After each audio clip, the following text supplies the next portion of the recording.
नागपुरात पुन्हा एकदा गुन्हेगारीची धक्कादायक घटना समोर आली आहे आणि या प्रकरणात पोलिसांनी अवघ्या 3 तासात मोठी कारवाई करत 3 आरोपींना अटक केली आहे।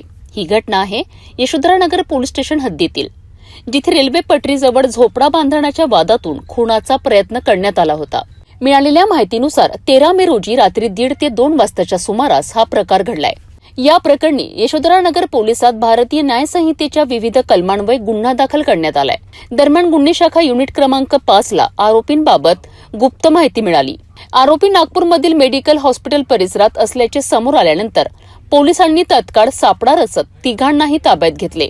अटक करण्यात आलेल्या आरोपींमध्ये मोहम्मद फैजान अन्सारी, तौफिक खान उर्फ बाबू आणि मोहम्मद अरबाज अन्सारी यांचा समावेश आहे। पोलिसांनी आरोपींना युनिट कार्यालयात आणून सखोल चौकशी केली असता त्यांनी गुन्ह्यात सहभागी असल्याची कबुली दिल्याची माहिती समोर आली आहे। त्यानंतर आरोपींची वैद्यकीय तपासणी करून पुढील कारवाईकरिता त्यांना यशोधरानगर पोलिसांच्या ताब्यात देण्यात आले आहे।